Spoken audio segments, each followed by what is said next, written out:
You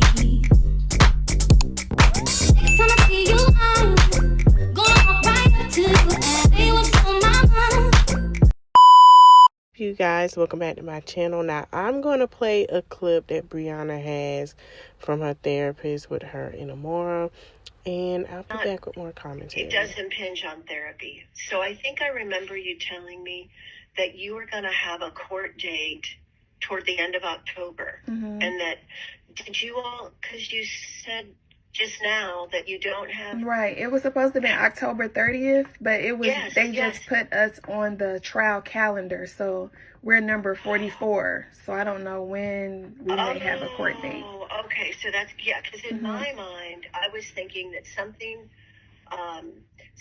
official, and then something that was set up regularly was going to begin to happen. Mm-hmm. And I was wondering what her behavior would be like in the month of November. Mm-hmm. Why I'm calling you is when we had our session, not yesterday, but 2 Thursdays ago, we went through probably 35 minutes. And toward the end of the session, Amora asked me, she said she wanted to dress up. So I was like, great. So she's dressed up as a little princess. She's holding this beautiful baby. And she said that. See, I didn't know if she was dreaming. She said the officers came, and she doesn't call him Dad. She said with Robert.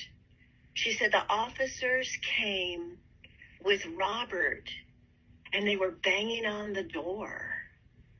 And she, like, while telling me, and it was so, it kind of caught me off guard, Brianna, because it had nothing to do with our session. We were talking about our emotions and how do we regulate them and what are some little coping skills, because that's what I've been trying to give her each time we're together. And she started, she wasn't physically shaking, but I saw in her face, so I was thinking, well, was she reliving that like a dream prior when, before Robert had been out of the house, and was she remembering like the police officers? So he came with them? Yes. Oh, gosh. And you're saying that he misrepresented it to the police officers? Yes, he said that we had a custody agreement, and we do not have a custody agreement. So at first, I was trying to work with him through the parenting app, like I told you before when we last talked, and I was gonna push for him to get her every other weekend, but he wasn't getting her. He always said he had to work, so instead of it being about Amora, it became more of harassment for me. So I stopped responding in the app. And so now, I guess he found out about in Georgia, if you abandon your child for 30 days, you could go to jail or something like that. You get a warrant out for your arrest. And so I guess that's what made him come over here. But that wasn't a good idea for her. My idea of reintroducing him back into her life, I feel should be baby steps. I even feel that it should be maybe a session with him and her. Yeah. Because she's not ready for that. No, because I know I've showed you these little, sometimes we'll do the little people, the family members, right? And so I don't want to draw too much attention to it. It's really interesting, but like just I don't know, I'm just going to hold them up. You can see like every family member is really like ornamentally decorated and colored. And then when it came to Dad, this is Dad. All he has is like 2 little crayon marks. And, not much. Like, so it's evident that she doesn't feel like what she feels to Joshua and to you and Lauren. Like, and I think it's not, she doesn't feel connected. That's real obvious. And I think she definitely, it's just anxiety. So, of course, she doesn't want to be put in that. I agree with baby steps. I did want to ask you, though, that, and I'm sure maybe your lawyer, I just asked my supervisor that if you felt that Robert being with Amora would be harmful to her therapeutic process. You could, because there's intimate partner violence in his history with you, and that's documented, right? Yes. That you could say he has to have court-ordered supervision. And you may want to discuss that with your lawyer. Okay. That you actually request that you say as her mother, maybe that needs to be a part of the initial bringing Robert back into Amora's life, that there would be a court-ordered, that would be like a social worker, I guess, but I don't know, maybe DFACS would be a part of that, I don't know. But it's an option that I thought maybe you should be aware of. Yeah. Just for her protection, because I love the idea of what you said, it should be baby steps. Yeah. Because I tried to tell him about, like, the anxiety and how she feels about him, but he thinks I'm lying and I'm manipulating her and I'm teaching her to be... I can't teach a 4-year-old to be afraid of her father. It's from what she saw. No, and she's definitely, like, she doesn't... So I know for you, I thought I'd let you know this, too. As our sessions have evolved... every session seems to have the same, there's like a rhythm to it. She'll come in and she's a little timid. She knows who I am, and I know she's comfortable with me, but, she's timid. She doesn't say a lot. She kind of waits to see. Sometimes I'll have an activity, like we'll do something with the family figures, or I've got those little spots of emotion, and we'll talk about it. We'll identify things. That one time we tried to do her beautiful face. She doesn't talk a lot. She's not, it was funny to me when you said that at home she'll like order Isaac and around it. Get me this, I want that, because that's not the little wee one that I have the privilege of knowing. She's more, and of course, because I'm like an adult that's not an authority figure, but I'm not a family member. I understand that little ones respond differently, but it takes her around 15 minutes before she starts to warm up.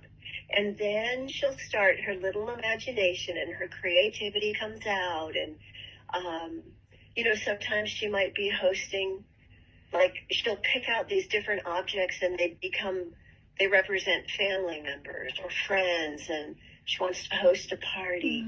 There's a lot of nurturing in her. That's a beautiful theme in her heart. Like, we look for... we have a whole list of different themes that we look for in play, because when they typically respond regularly with the same themes, then we sort of know what's going on under the surface. Right. We can try to focus on that.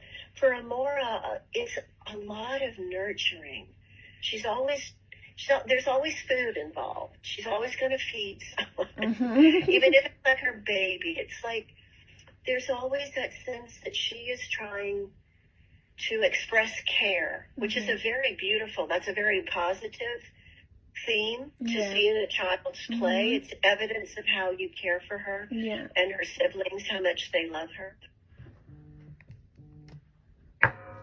But I will say that Robert is never a part of her play unless I try to introduce him. I did ask my supervisor, because I wanted to be sure that if I brought him in, that I wouldn't be re-traumatizing Amora, right? Because I didn't want to do that. But my supervisor, she's been a psychologist for over 30 years, so she has a lot of experience behind her credentials. But she said, no, Patricia, you can't re-traumatize her. She said, actually, the more she talks about that, the better, right? Because we want to externalize that. We want to get it out of Amora. So during our sessions, at least every session, I try to bring Robert in at least once. Do you see the same shutdown right? Because we want to externalize that. We want to get it out of Amora. So during our sessions, at least every session, I try to bring in at least once. Do you see the same shutdown experience that I will tell you that she's not,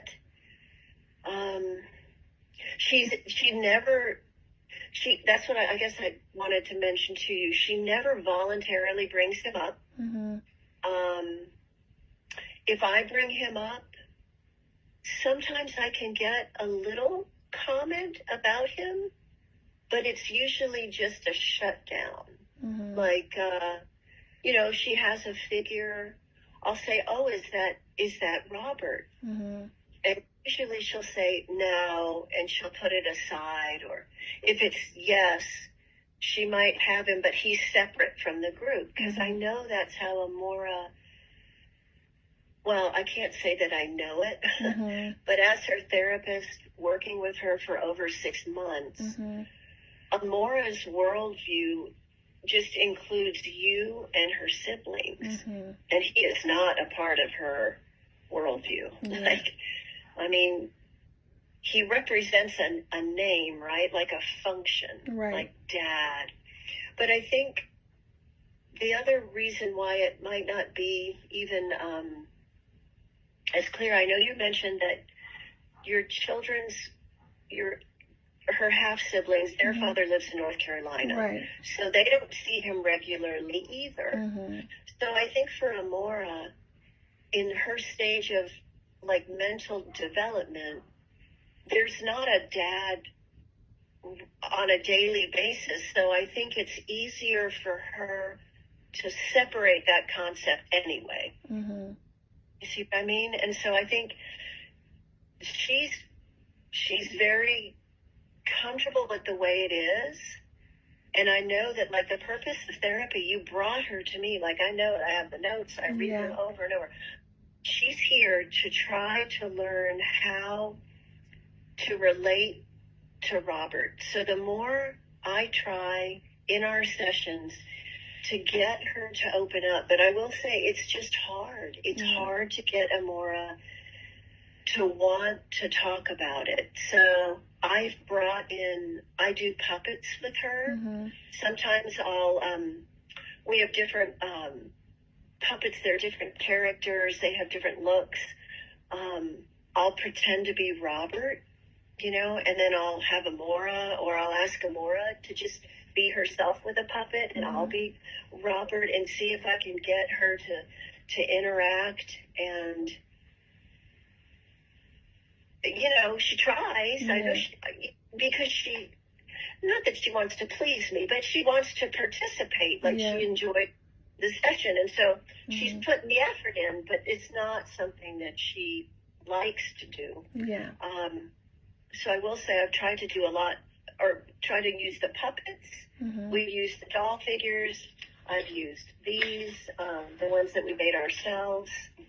Do you think it's from her not seeing him at all, or do you think it's from what she saw as a baby with the abuse that she witnessed, that she has anxiety?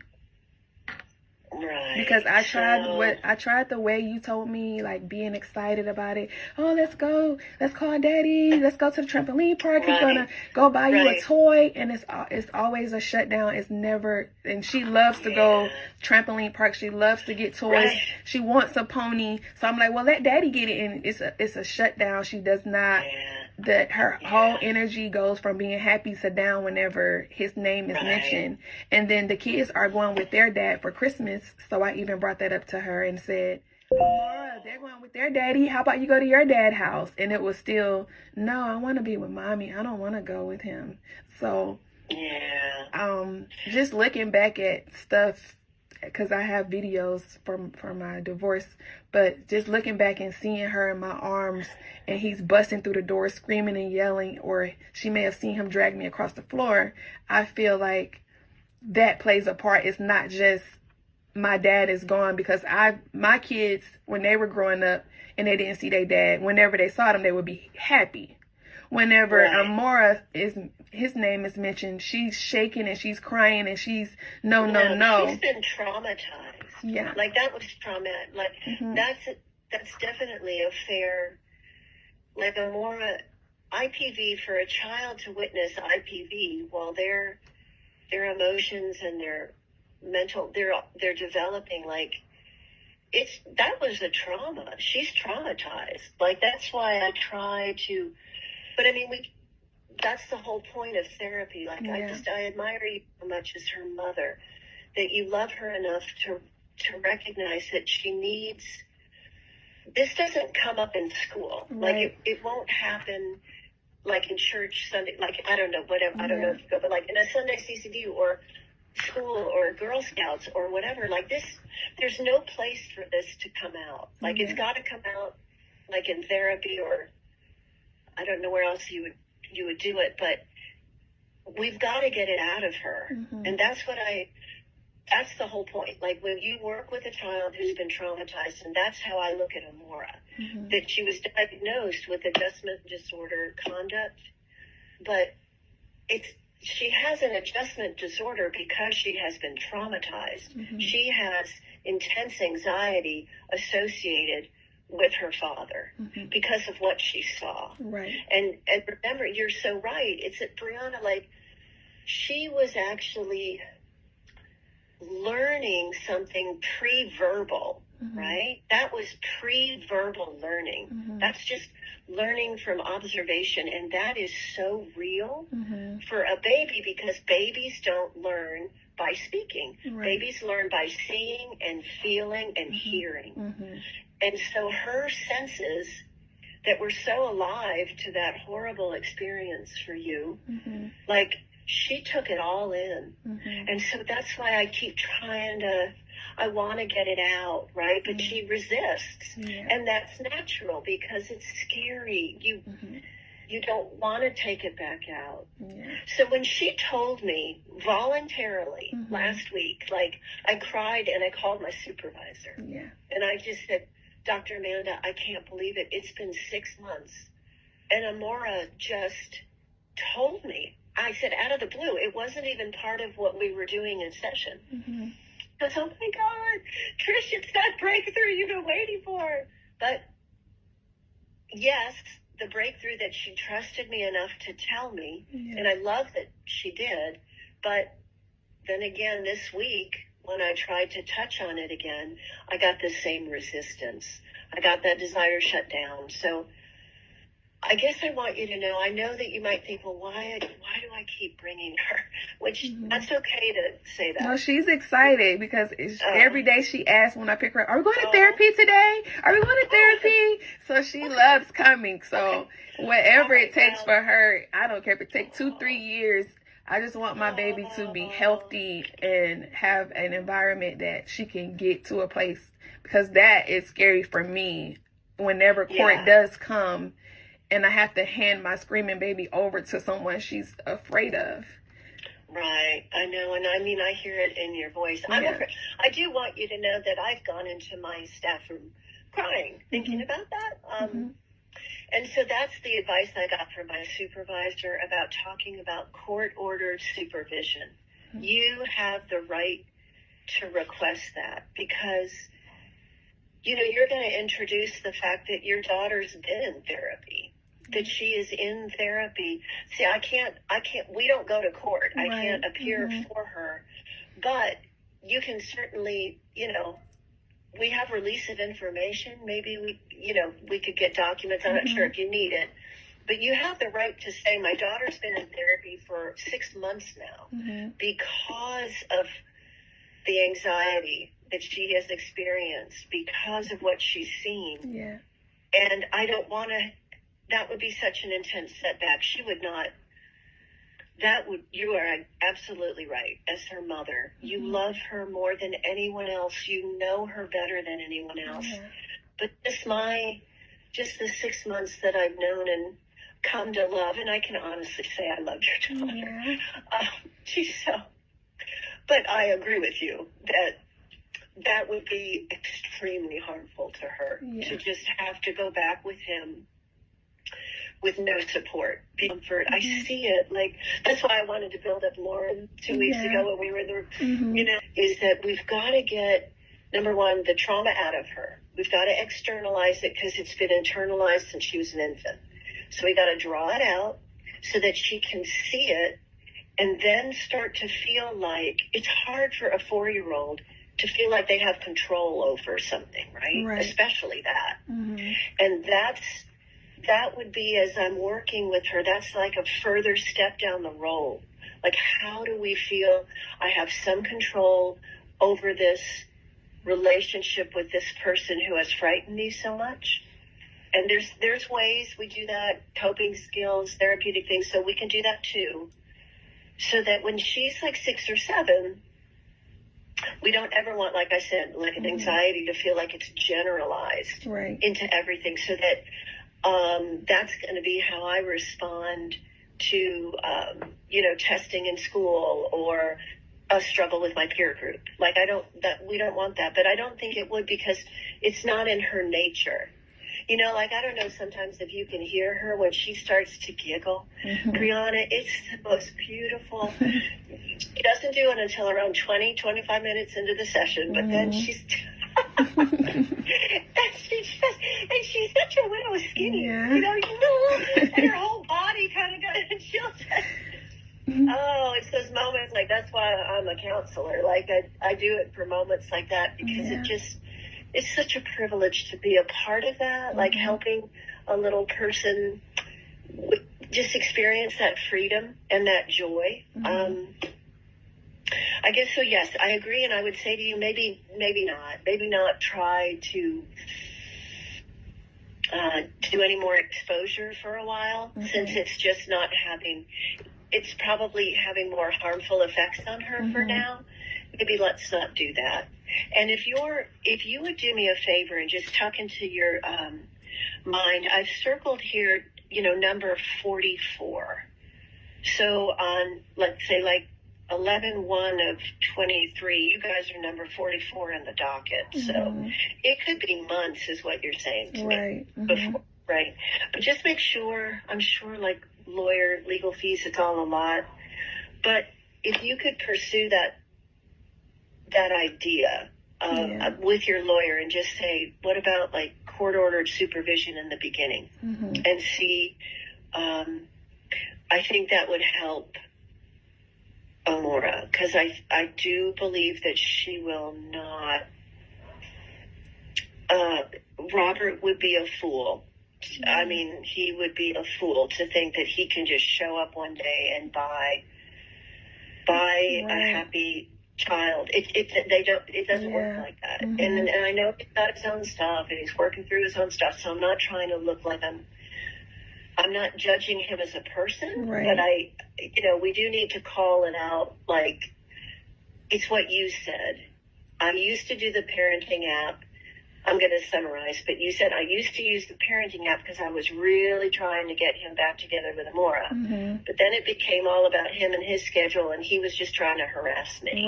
And that's the problem, is that you're her mother, and you love her enough to want the best for her. And right now, Robert's actions, bringing those police officers to the door, it's more about him. Like, that just evidence that he's not thinking what's best for this little girl. So,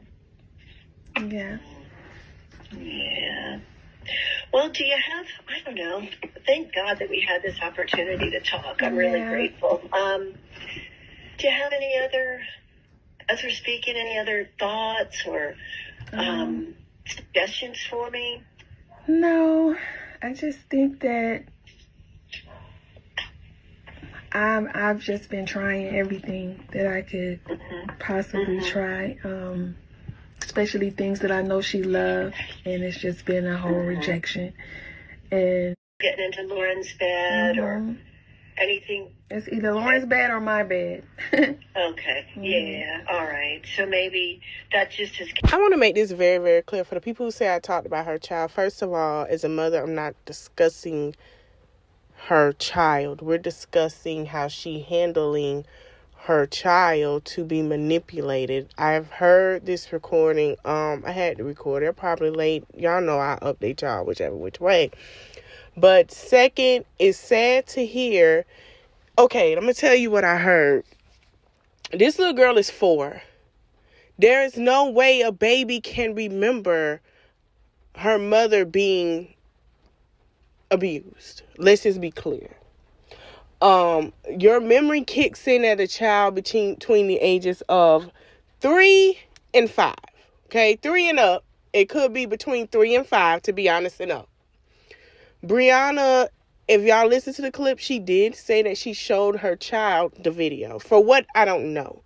She told on herself, and I don't think the therapist paid attention to it. Now, if this go to court, Brianna has messed up across the board. You do not show a child a video. And then for her to say, oh, well, you know, she does sleep with me or Lauren. Of course she's going to sleep with Lauren because Lauren, you know, helps take care of her. She's going to sleep with you, and she's not going to sleep with the boys. When she's that age 4, she's going to go sleep with a sister or so at night. I don't think the baby is traumatized with Robert. She only knows him as daddy. She does not know him as Robert. Now, what you need to be worried about, and the people that come over here to defending her, is that we done came out proof about how Janelle has hit her oldest son, right? Josh. My question is, why is Josh not in therapy with Janelle and you still in the bed with this man? That's my question, but you're still targeting Robert. Why is Janelle not being brought up with these children trauma? Because you just added on trauma with this man. And what's so funny is I haven't seen Janelle be around that baby no more either after that situation. You really need to she really needs to prioritize. And for the people that support her, y'all need to make sure she prioritizes, because I'm going to be honest with you. That is the dumbest and dangerous thing to do. To know that you're adding more trauma to the children than yourself. For her to record this to try to prove a point, it was dumb on her end, because of the fact is that she sat here and tried to validate why she's keeping her child and manipulating her child away from the father, which she tried to do it with her other kids and where they're at with their daddy. I mean, we just talked about this yesterday. It's very weird, and I feel like she needs her, behavior exam. I'm like this. Let your child figure out who their father is. Not you make the assumption for your children of who their father are. You allow them to get to see who their father is and make that assumption themselves. So for you putting this in control, when your daughter gets older, she's going to blame you. When she Amora find out this is not the truth, she's really going to have a love-hate relationship with you, because she's going to feel like you kept her away from her father. And that's sad. That's why the older kids are getting older now, that you want them to be around their dad, because you know the older they get and they learn that you kept them away from their father, they're not going to like you. They're not going to respect you. And before that little girl hits 6 to 8, because she's going to act out, she's going to start doing those things. You had a chance to be around your father. Don't steal that away from your child because you mad because that person's not fighting for you anymore. Let it go and move on. Repeat itself. Move it along, bring it across. I hope you guys enjoyed the video. Don't forget to like, comment, share, and subscribe. This might be my last video of her of the year. I'm not sure, but who knows. See you guys later. Thanks for watching. It's about time for making up. Times you wasn't with me waking up. Now you said I didn't miss your touch. I needed to distance myself from you. I was just in love with you.